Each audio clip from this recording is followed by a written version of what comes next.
Let me introduce my self. My name is Krishna Teja. నా పేరు కృష్ణ తేజ అండి. 2015 బ్యాచ్ ఐఏఎస్ ఆఫీసర్ని. నాకు ఇచ్చిన టాపిక్ వచ్చేసి ఎడ్యుకేషన్ గురించి మాట్లాడమన్నారు. I just thought I will share one of my lifetime experience about education. అందరిలానే నేను 10th టాపర్నయ్యాను, ఇంజనీరింగ్ టాపర్నయ్యాను. 10th ఇంటర్మీడియట్ ఇంజనీరింగ్ టాపర్నయిన తర్వాత ఆంధ్రాలో ప్రతి స్టూడెంట్ లానే నాకు కూడా ఒక మల్టీనేషనల్ కంపెనీలో లక్షల్లో శాలరీతో ఒక మంచి జాబ్ వచ్చింది. నేను చాలా హ్యాపీగా జాబ్ చేస్తున్న టైంలో ఆ దేవుడు నాకు ఒక రూమ్మేట్ని ఇచ్చాడు. నిజం చెప్పాలంటే మా రూమ్మేట్కి అనమాట ఐఏఎస్ అవ్వాలన్న ఒక కోరిక. ఒకరోజు మా రూమ్మేట్ నాతో చెప్పాడు, తేజ నాకు ఐఏఎస్ అవ్వాలని ఉంది అని చెప్పాడు. నేను వెంబటనే ఏంటి ఐఏఎస్ అని అడిగాను. వెంబటనే వాడు నాతో అన్నాడు, జిల్లా కలెక్టర్ అవ్వాలని ఉంది అన్నాడు. నేను అప్పుడు వాడిని అడిగా, ఏంటి దాని ప్రత్యేకత, ఇక్కడ నీకు మంచి శాలరీ వస్తుంది కదా అంటే, అప్పుడు ఫస్ట్ టైం వాడు చెప్పాడు, ఒక ఐఏఎస్ అవుతే, ఒక జిల్లా కలెక్టర్ అవుతే జనాలకి ఏ విధంగా సేవ చేయొచ్చు అని చెప్పేసి. వాడు నిజం చెప్పాలంటే నన్ను మోటివేట్ చేసి వాడితో పాటు నన్ను కూడా తీసుకువెళ్ళి ఒక కోచింగ్ ఇన్స్టిట్యూట్లో ఐఏఎస్ చదవటం కోసం జాయిన్ చేశాడు. నేను వాడు ప్రతిరోజు ఈ ఐఏఎస్ కోసం కోచింగ్ ఇన్స్టిట్యూట్కి వెళ్ళి చదువుకొని రావటం జరిగింది. నేను ఎప్పుడైతే రోజు ఐఏఎస్ కోచింగ్కి వెళ్ళి వస్తున్నానో నాకు చిన్నగా అర్థమైంది, ఐఏఎస్ ఒక ఉద్యోగం కాదు, ఒక సేవ అని. నేను కూడా చాలా నీట్గా, చాలా కాన్సన్ట్రేటెడ్గా ఐఏఎస్ ఎగ్జామ్కి చదవటం మొదలుపెట్టాను. అలా ఫస్ట్ టైం నేను ఐఏఎస్ ఎగ్జామ్ రాశాను. నేను ఫెయిల్ అయ్యాను.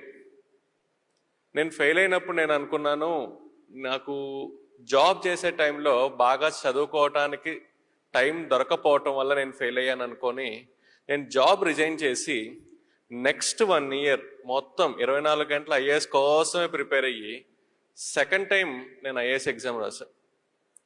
సెకండ్ టైం నేను ఫెయిల్ అయ్యా. సెకండ్ టైం ఫెయిల్ అయినప్పుడు నేను అనుకున్నాను, నేను 10th టాపర్ని, ఇంటర్మీడియట్ టాపర్ని, ఇంజనీరింగ్ టాపర్ని, నేను ఎలా ఫెయిల్ అవుతాను, ఇది ఒక బ్యాడ్ లక్ అయి ఉంటుందని చెప్పి ఇంకొక సంవత్సరం 24 గంటల ఐఏఎస్ కోసం చదివి ఇంకొక సంవత్సరం చదివిన తర్వాత 3వసారి ఐఏఎస్ ఎగ్జామ్ రాశా. 3వసారి కూడా నేను ఫెయిల్ అయ్యా. మీరందరూ అబ్జర్వ్ చేస్తే ఆ దేవుడు నాకు జీవితంలో 3 పెద్ద సక్సెస్లు ఇచ్చాడు. 10వ తరగతి పెద్ద సక్సెస్ అయింది, ఇంటర్మీడియట్ పెద్ద సక్సెస్, ఇంజనీరింగ్ పెద్ద సక్సెస్. వెంబటనే అదే దేవుడు నాకు జీవితంలో 3 ఫెయిల్యూర్స్ కూడా ఇచ్చాడు. ఐఏఎస్ 1వసారి ఫెయిల్ అయ్యాను, 2వసారి ఫెయిల్ అయ్యాను, 3వసారి ఫెయిల్ అయ్యాను. ఎంత తెలియగలవాడికైనా 3 సార్లు ఫెయిల్యూర్ వచ్చిన తర్వాత వాళ్ళలోని కాన్ఫిడెన్స్ లెవెల్స్ అంతా కిందకి వెళ్ళిపోతాయి, వాడి మోటివేషన్ లెవెల్స్ అంతా కిందకి వెళ్ళిపోతాయి.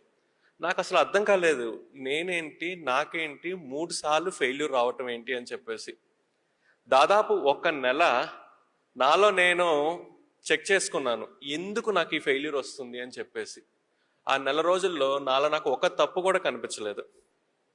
తర్వాత ఇంకొక నెల రోజులు నా ఫ్రెండ్స్ ఇంటికి వెళ్ళి ఫ్రెండ్స్ని అడిగాను అనమాట, అరే మీకు తెలుసు కదా నేను ఐఏఎస్ ప్రిపేర్ అవుతున్నాను, మీకు తెలుసా నేను ఎందుకు ఈ ఎగ్జామ్లో ఫెయిల్ అవుతున్నాను అని అడిగా. ఫ్రెండ్స్ అందరు నాతో ఉంటారు, తేజ నువ్వు తెలియగలవుడివి, నీకు బాగా గుర్తుంటాయి, నీకు కాన్సెప్చువల్ క్లారిటీ చాలా ఎక్కువ, మాకు అర్థం కావట్లేదురా నీకు ఎందుకు ఫెయిల్యూర్ వస్తుందో అని చెప్పారు. దాదాపు 1 నెల నాకు నేను పరిశీలించుకుంటే నాకు ఒక తప్పు కనిపించలేదు. ఇంకొక నెల నా స్నేహితులను అడిగినా నాకు ఒక తప్పు కనిపించలేదు. ఇంక నేను ఒక డెసిషన్కి వచ్చాను, ఐఏఎస్ నాకు రావటం కొంచెం కష్టమే అని చెప్పేసి. ఆ డెసిషన్కి వచ్చిన తర్వాత నేను ఒక ఐటీ కంపెనీకి జాబ్ కోసం అప్లై చేశాను. నాకున్న యూనివర్సిటీ క్రెడెన్షియల్స్కి నాకు వెంబటనే ఐటీ కంపెనీలో మంచి జాబ్ కూడా వచ్చింది. నాకు ఈ జాబ్ వచ్చిన విషయం నేను నా ఫ్రెండ్స్ అందరికీ ఫోన్ చేసి చెప్పానమాట, అరే ఇంకా నేను ఐఏఎస్ ఎగ్జామ్ రాయట్లేదు, ఐటీ జాబ్కి తిరిగి వెళ్ళిపోతున్నాను అని చెప్పేసి. నేను ఎప్పుడైతే ఈ విషయం నా ఫ్రెండ్స్కి చెప్పానో, నా ఫ్రెండ్స్ నుంచి ఈ విషయం నా శత్రువులకు కూడా వెళ్ళింది, నా ఎనిమీస్కి కూడా తెలిసింది. నెక్స్ట్ డే మార్నింగ్ ఒక 6:30-7కి ముగ్గురు నన్ను చూడటానికి నా రూమ్కి వచ్చారు. వాళ్ళు బెల్ కొట్టారు, నేను డోర్ ఓపెన్ చేశాను. నిజం చెప్పాలంటే వచ్చింది 3 శత్రువులు. వచ్చింది నన్ను పలకరించడానికి కాదు, నన్ను ఎక్కిరించడానికి అనమాట. సరే శత్రువులైనా సరే నా రూమ్ దాకా వచ్చారు కాబట్టి ఆ 3 లోపలికి రమ్మని చెప్పాను, కూర్చోమని చెప్పాను. అందులో ఫస్ట్ శత్రువు నాతో కూర్చున్న తర్వాత, తేజ నువ్వు చాలా మంచి పని చేసావు, నీకు ఐఏఎస్ రావటం కష్టమే, నీకు ఐటీ జాబ్ చాలా కరెక్ట్ అన్నాడు. నేను ఓకే అని చెప్పాను. రెండో శత్రువు అన్నాడు, తేజ నీకు ఐఏఎస్ అసలు రాదు, నీకు ఐటీ జాబే కరెక్ట్ అన్నాడు. నేను సరే అన్నా. మూడో శత్రువు అన్నాడు, తేజ నీకు ఐటీ జాబ్ కరెక్ట్ అన్నాడు. నేను సరే అన్నా. ఆ ముగ్గురు శత్రువులు నాతో మాట్లాడిన తర్వాత నేను ఆ ముగ్గురితో చెప్పాను, నాకు తెలుసు నాకు ఐఏఎస్ రావటం కష్టమే అని. కాకపోతే నాకు అర్థం కానిది ఏంటంటే ఎందుకు నాకు ఐఏఎస్ రావటం కష్టం అని. అప్పుడు ఫస్ట్ శత్రువు నాతో చెప్పాడు, తేజ ఏం లేదు, ఐఏఎస్ ఎగ్జామ్లో 2000 మార్క్స్కి రిటర్న్ ఎగ్జామినేషన్, నీ హ్యాండ్ రైటింగ్ కొంచెం బాగోదు కదా, అందుకని నీకు తక్కువ మార్క్స్ వస్తున్నాయి, అందుకని నీకు ఐఏఎస్ రావట్లేదు అని చెప్పాడు. వాడు చెప్పింది నిజమే, నా హ్యాండ్ రైటింగ్ బాగోదు, కాకపోతే నాకు తెలియంది ఏంటంటే నా హ్యాండ్ రైటింగ్ కారణం వల్ల నాకు ఐఏఎస్ రావట్లేదన్న ఒక విషయం. రెండో శత్రువు నాతో చెప్పాడు, తేజ ఐఏఎస్ ఎగ్జామ్లో 2000 మార్క్స్కి రిటర్న్ ఎగ్జామ్ కదా, ఏదైనా క్వశ్చన్ ఇస్తే దానికి సమాధానం నువ్వు 1వ పాయింట్ 2వ పాయింట్ 3వ పాయింట్ అని పాయింట్ వైజ్ రాస్తావు, కానీ ఐఏఎస్లో మంచి మార్క్స్ రావాలంటే ఒక విషయం మంచి లాంగ్వేజ్లో కథలాగా రాస్తే ఎక్కువ మార్క్స్ వస్తాయి, నీకు అది తెలియదు అని చెప్పాడు. వాడు చెప్పింది కరెక్టే. నేను ఇంజనీరింగ్ స్టూడెంట్ని, ఏదైనా క్వశ్చన్ ఇస్తే 1వ పాయింట్ 2వ పాయింట్ 3వ పాయింట్ ఎట్లా రాయాలో నాకు తెలుసు, కానీ ఒక విషయం మంచి భాషలో ఒక ఆర్ట్స్ స్టూడెంట్ రాసే విధంగా రాయటం నేను ఎప్పుడు నేర్చుకోలేదు, నాకు తెలియదు. మూడో శత్రువు చెప్పాడు, తేజ నువ్వు ఏం మాట్లాడినా చాలా సూటిగా మాట్లాడతావు, కానీ ఇంటర్వ్యూలో చాలా డిప్లొమాటిక్గా మాట్లాడితేనే మంచి మార్క్స్ వస్తాయి, అది నీకు తెలియదు, అందుకని నీకు ఐఏఎస్ రావట్లేదు అని చెప్పాడు. అట్లా 3 శత్రువులు నాకు 3 కారణాలు చెప్పి వాళ్ళు తిరిగి వెళ్ళిపోయారు. ఆ క్షణంలో నాకు జీవితంలో ఒక సత్యం అర్థమైంది. ఏంటి అంటే మన జీవితంలో పాజిటివ్స్ ఏంటో తెలుసుకోవాలి అంటే మనం ఎవరిని అడగాలి? మన ఫ్రెండ్స్ని అడగాలి. అదే మన జీవితంలో నెగిటివ్స్ ఏంటో తెలుసుకోవాలంటే మనం అడగాల్సింది డైరెక్ట్గా వెళ్ళి మన శత్రువుల్ని. కారణం ఏంటి? మన శత్రువుల యొక్క పనేంటి? 24 గంటలు మనల్ని అబ్జర్వ్ చేస్తూ మనలో ఉన్న నెగిటివ్స్ ఐడెంటిఫై చేయటం మన శత్రువుడు పని. సో మనకన్నా మనలో ఉన్న నెగిటివ్స్ ఎవరికి తొందరగా తెలుస్తాయి? మన శత్రువులకి. నాకు నా శత్రువుల కారణం వల్ల చాలా క్లియర్గా అర్థమైంది నాకు ఐఏఎస్ రాంది 3 కారణాలు. హ్యాండ్ రైటింగ్, నేను సమాధానం ఎలా రాస్తున్నాను అనే విషయం మీద, నేను మాట్లాడే విషయం మీద. వెంబటనే నేను మా నాన్నగారికి ఫోన్ చేశాను, నాన్నగారు నాకు ఇంకొక సంవత్సరం కూడా కావాలి, నేను ఇంకోసారి కూడా ఐఏఎస్ రాద్దామని. వెంబటనే మా నాన్నగారు తిట్టారనమాట, ఇంకేంటి 3 సార్లు నువ్వు ఫెయిల్ అయ్యావు, ఇంకా నువ్వు రిస్క్ తీసుకోవద్దు, వెళ్ళి జాబ్లో జాయిన్ అవ్వు అని చెప్పి. తర్వాత మా అమ్మకి ఫోన్ చేశా, మా అమ్మ కూడా తిట్టింది. అప్పుడు నేను మా అక్కకి చేసి మా అక్కని అడిగా, అక్క అమ్మని నాన్నకి కన్విన్స్ చేసి నాకు 1 సంవత్సరం ఇప్పించు, దాని తర్వాత మీరేం చెప్తే అది చేస్తా అని చెప్పా. మా అక్క మా అమ్మ మా నాన్నని కన్విన్స్ చేసి నాకు 1 సంవత్సరం నాకు ఇప్పించింది. అట్లా నా చేతికి 1 సంవత్సరం టైం వచ్చింది. 3 కారణాలు వచ్చాయి. ఫస్ట్ కారణం హ్యాండ్ రైటింగ్. నేను హ్యాండ్ రైటింగ్ కోసం వెతుకుతున్న సమయంలో ఒక రోడ్డు మీద ఒక ఇంటి ముందు ఒక బోర్డు ఉంది, ఇక్కడ హ్యాండ్ రైటింగ్ నేర్పబడును అని చెప్పి. నేను బండి తీసుకెళ్ళి అక్కడ ఆఫ్ చేసి బెల్ కొట్టాను. ఒక టీచర్ బయటకు వచ్చింది. నేను ఆ టీచర్ని అడిగాను, టీచర్ నాకు హ్యాండ్ రైటింగ్ నేర్పిస్తారా అని అడిగాను. వెంబటి నా టీచర్ అంది, ఇబ్బంది లేదండి, మీ అబ్బాయినో అమ్మాయినో తీసుకురండి, నేను నేర్పిస్తానంది. సో నేను అన్నాను, మా అబ్బాయికో అమ్మాయికో కాదండి, నాకు హ్యాండ్ రైటింగ్ నేర్చుకునే ఆమె షాక్ అయింది. ఇదేంటి 6 అడుగులుండి 25 వయసు ఉండి ఒకడు వచ్చి నేను హ్యాండ్ రైటింగ్ నేర్పించమంటున్నాడు అని చెప్పి. నేను ఆ టీచర్కి అర్థమయ్యే విధంగా చెప్పా, టీచర్ నేను ఇట్లా ఐఏఎస్ అవుదాం అనుకుంటున్నాను, నా హ్యాండ్ రైటింగ్ కొంచెం బాగోదు, so I want to improve my hand writing అని. ఆమె నాకు 1 నెల రోజులు హ్యాండ్ రైటింగ్ నేర్పించింది. తర్వాత సంవత్సరం ప్రతిరోజు 2 గంటలు నేను హ్యాండ్ రైటింగ్ మాత్రమే ప్రాక్టీస్ చేశాను. ఈ రోజు నేను నా ఆఫీస్లో నేను ఏమైనా ఫైల్ మీద రాస్తే మా క్లర్క్ కానీ నాతో పనిచేసే వాళ్ళు కానీ అడుగుతారు, సార్ ఇది ప్రింట్అవుటా హ్యాండ్ రైటింగ్ అని చెప్పి. ఆ విధంగా నేను నా హ్యాండ్ రైటింగ్ని మార్చుకున్నాను. రెండోది, ఒక సమాధానం ఒక ఆన్సర్ ఎలా రాయాలనే విషయం. ఆల్రెడీ ఐఏఎస్ వచ్చిన ఒక మేడం ఉంది, బాలలత మేడం అని చెప్పేసి. నేను ఆ మేడం ఇంటికి వెళ్ళి, మేడం నాకు ఒక క్వశ్చన్కి ఆన్సర్ ఎలా రాయాలో గైడ్ చేస్తారా అని అడిగాను. మేడం రేపు రా అంది. నేను రేపు వెళ్ళి మేడంని కలిసా. మళ్ళీ రేపు రా అంది. మళ్ళీ నెక్స్ట్ డే వెళ్ళి మేడంని కలిసా. అట్లా 1 వీక్ మేడం నెక్స్ట్ డే అంది. నేను మేడం చెప్పిన స్థలంలో మేడం చెప్పిన సమయానికి వెళ్ళి మేడంని కలిసా. 7వ రోజు మేడం చెప్పింది, కృష్ణ నాకు అర్థమైంది నువ్వు ఒక కమిటెడ్ స్టూడెంట్ అని, నేను ఒక పని చెప్తా, నేను నీకు 365 ఎగ్జామ్స్ పెడతాను. ప్రతి ఎగ్జామ్ 3 గంటలు, ప్రతి ఎగ్జామ్ ఎర్లీ మార్నింగ్ 4 గంటలకు మా ఇంటికి వచ్చి రాయాలి. నువ్వు 4ంటికి వచ్చి 7 దాకా రాయాలి. ఏదైనా కారణం వల్ల నువ్వు ఒక ఎగ్జామ్ రాయకపోయినా, ఒక ఎగ్జామ్ లేట్గా రాసినా అది నీ లాస్ట్ ఎగ్జామ్ అవుతుందని. సో నేను మేడం చెప్పిన విధంగా ఒక సంవత్సరం ప్రతిరోజు మేడం ఇంటికి 4ంటికి వెళ్ళి 3 గంటల ఎగ్జామ్ 365 రోజులు రాశాను. నేను 365 రోజులు ఎప్పుడైతే ఎగ్జామ్ రాశానో ఆటోమేటిక్గా ఒక సమాధానం మంచి భాషలో కథలాగా ఎలా రాయాలో నాకు అర్థమైపోయింది. అదేవిధంగా నా మాట తీరు మార్చుకోవటం కోసం ఆల్రెడీ ఐఏఎస్ చదువుతున్న పిల్లలకి నేను కోచింగ్ ఇవ్వటం మొదలుపెట్టాను కోచింగ్ ఇన్స్టిట్యూట్లో. నేను ఎప్పుడైతే పిల్లలకి టీచర్గా అయ్యి కోచింగ్ ఇవ్వటం మొదలు పెట్టానో నాకు వెంబటిన అర్థమైంది ఒక విషయం ఎదురు వ్యక్తికి బాగా అర్థమయ్యే విధంగా ఎలా మాట్లాడాలను. అట్లా ఒక సంవత్సరంలో నేను ఈ 3 కారణాలని ఓవర్కమ్ చేసి 4వసారి ఐఏఎస్ కోసం ప్రిలిమ్స్ ఎగ్జామ్ రాశాను, క్లియర్ చేశాను. మెయిన్స్ ఎగ్జామ్ రాశాను, క్లియర్ చేశాను. అండ్ ఇంటర్వ్యూలో పార్టిసిపేట్ చేశాను, క్లియర్ చేశాను. I got all India 66 rank. So దాని తర్వాత I got Kerala cadre. So first 9 years I have to work in Kerala. అలా నేను అలపిలో 2 years సబ్ కలెక్టర్గా పనిచేశాను. తర్వాత 4 years కేరళ టూరిజం డైరెక్టర్గా. I was the youngest director general of Kerala tourism and the longest surviving director general of Kerala tourism for 4 years. దాని తర్వాత I worked in Alleppey. So మీ అందరికీ తెలుసు ఐఏఎస్ జీవితంలోనే చాలా ఇంపార్టెంట్ అయిన పోస్ట్ జిల్లా కలెక్టర్ అన్న పోస్ట్. నేను 2015లో ఐఏఎస్ అయినప్పటి నుంచి నేను బాగా ఎదురు చూస్తున్న ఒక నిమిషం నేను ఎప్పుడు జిల్లా కలెక్టర్ అవుతాను అని చెప్పేసి. అట్లా 2015 నుంచి నేను ఎదురు చూస్తుంటే 2022 ఆగస్టు 2వ తారీఖు నాకు ఈవినింగ్ 7:30కి ఒక ఫోన్ వచ్చింది, రేపు పొద్దున వెళ్ళి అలపిలో జిల్లా కలెక్టర్గా ఛార్జ్ తీసుకో అని చెప్పేసి.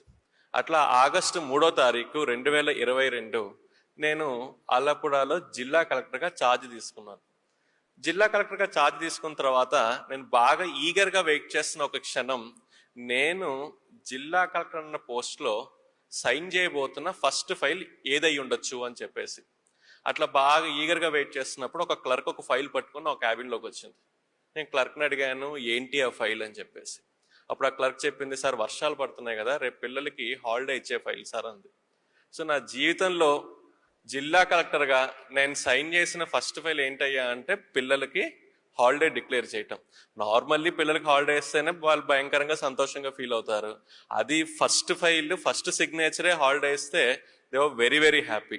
సో జిల్లా కలెక్టర్ ఫస్ట్ ఫైలే పిల్లలకి హాలిడే డిక్లేర్ చేయటం అనేది ఒక పెద్ద న్యూస్ అయిపోయింది అనమాట. సో అలపిలో ఉన్న పిల్లలందరూ నన్ను చాలా హ్యాపీగా థ్యాంక్ యూ కలెక్టర్ మామయ్య అని చెప్పేసి ఫేస్బుక్లో they started sharing their happiness that I declared a holiday to them. అట్లా ఒక 2 weeks తర్వాత ఒక అమ్మాయి నన్ను చూడటానికి వచ్చింది. నేను నన్ను అడిగాను ఏంటమ్మాయి ఇంటికి వచ్చావు అంటే, అమ్మాయి చెప్పింది అందరూ మిమ్మల్ని కలెక్టర్ మామయ్య అని పిలుస్తున్నారు కదా, సో నేను కూడా ఒక చనువు తీసుకొని మిమ్మల్ని ఒక సహాయం కోసం వచ్చాను అంది. ఏం సహాయం కావాలి అన్నాను. అప్పుడు అమ్మాయి నాతో చెప్పింది, మా నాన్నగారు కోవిడ్ టైంలో చనిపోయారు, నాకు నర్సింగ్ చదువుకోవాలని చెప్పి చాలా కోరిక, కానీ మా అమ్మకి నర్సింగ్ ఫీ పే చేసే స్థితి ఈరోజు ఈ నర్సింగ్కి ఫీ పే చేసే పరిస్థితి ఈరోజు మా ఇంట్లో లేదు అని చెప్పింది అనమాట. అప్పుడు నేను అడిగాను ఏం కావాలి అంటే, నాకు ఎవరైనా స్పాన్సర్ని చూస్తారా నర్సింగ్కి ఫీ పే చేయడానికి అండి, నేను ట్రై చేస్తానని చెప్పి. అప్పుడు నాకు తెలిసిన చాలా పెద్ద హీరో అయిన శ్రీ అల్లు అర్జున్ గారికి ఫోన్ చేశా, ఇట్లా ఒక అమ్మాయి ఉంది మీరు ఏమైనా హెల్ప్ చేస్తారా అంటే, అప్పుడు అల్లు అర్జున్ గారు కూడా 1 సంవత్సరం కాదు 4 సంవత్సరాలకు కావాల్సిన ట్యూషన్ ఫీ హాస్టల్ ఫీ మొత్తం నేనే పే చేస్తానని చెప్పి మొత్తం ఆయన కాలేజ్లో పే చేశారు. ఈ అమ్మాయి కాలేజ్కి వెళ్ళి రావటం మొదలుపెట్టింది. మీకు తెలుసు కదా అల్లు అర్జున్ గారు సహాయం చేశారంటే అది ఆబ్వియస్లీ ఇంకా పెద్ద న్యూస్ అయిపోతుంది. సో అది కేరళ మొత్తం పెద్ద న్యూస్ అయిపోయింది అనమాట. ఆ న్యూస్ చదివి నెక్స్ట్ డే ఇంకొక అమ్మాయి నన్ను చూడటానికి వచ్చింది.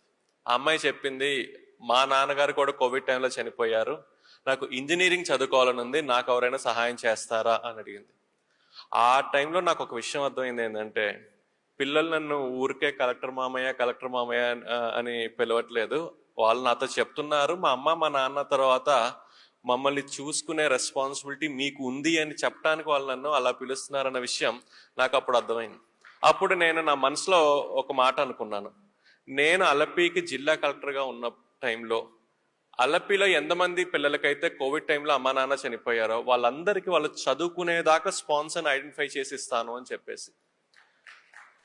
నేను ఆ మనసులో ఆ మాట అనుకున్నప్పుడు నాకున్న ఒక ఊహ ఏంటంటే ఒక 20-30 మంది పిల్లలకి అయి ఉంటారు అమ్మ నాన్న చనిపోయిందని.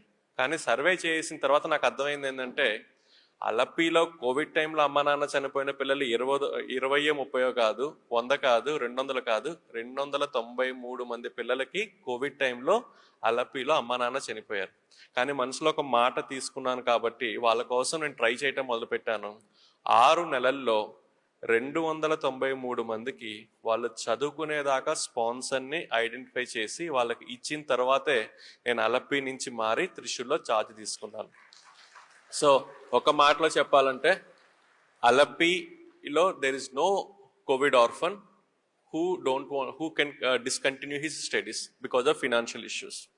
సో అలపి నుంచి నేను త్రిశూర్కి వెళ్ళంగానే అగైన్ పిల్లలందరికీ ఒక ఎక్స్పెక్టేషన్ ఉంటుంది, ఎందుకంటే అలపిలో కోవిడ్ అందరికీ నేను హెల్ప్ చేశాను కాబట్టి త్రిశూర్లో కూడా. సో త్రిశూర్లో 609 పిల్లలు ఉన్నారనమాట. ఈ 609 పిల్లలకి కూడా వాళ్ళు చదువుకునేదాకా సహాయం చేసే స్పాన్సర్ని నేను వాళ్ళకి ఇచ్చేసాను. సో టోటల్ చూసుకుంటే అలపి అండ్ త్రిశూర్ అరౌండ్ 1000 పిల్లలకి మేము హెల్ప్ చేశాం. ఈ విషయం ఇక్కడ దాకా వచ్చి మీ అందరికీ చెప్పే కారణం ఏంటంటే ఈ 1000 మందిలో దాదాపు ఒక 100-150 మంది సహాయం చేసింది మీ రొటేరియన్సే. So I thought I should thank all of you for being part of this journey. నా ఒక జర్నీలో మీరందరూ భాగం అవటం వల్ల I thought I should share and I should personally thank the fraternity of Rotarians for coming forward and support. అండ్ చాలా కొంత టైంలో ఒక్కొక్కరు ఇండివిజువల్గా స్పాన్సర్ చేశారు, కొన్నిసార్లు రోటరీ యాజ్ ఎ బ్రాంచెస్గా స్పాన్సర్ చేసినాయి, but they came forward with welcoming hand. So thank you so much. So ఇవన్నీ మీకు చెప్పడానికి కారణం ఏంటంటే మీరు ఉన్న ప్లేస్లో కూడా ఇదే ఒక అవసరంతో పిల్లలు ఉన్నారు. అలపిలోనే కాదు పిల్లలకి అమ్మ నాన్న చనిపోయింది, త్రిశూర్లోనే కాదు పిల్లలకి కోవిడ్ టైంలో అమ్మ నాన్న చనిపోయింది, ఈవెన్ విజయవాడలో కూడా నాకు తెలిసి ఇదే ఒక పరిస్థితి ఉంటుంది, గుంటూరులో కూడా ఇదే పరిస్థితి ఉంటుంది, మీరున్న ఏరియాస్ కూడా ఇదే పరిస్థితి ఉంటుంది. So wherever it is possible try to support this children. There are this children, okay, Covid కారణం వల్ల ఇబ్బంది పడుతున్న పిల్లలు ఉన్నారు. So they need your support. Looking forward and thank you so much for giving me this opportunity.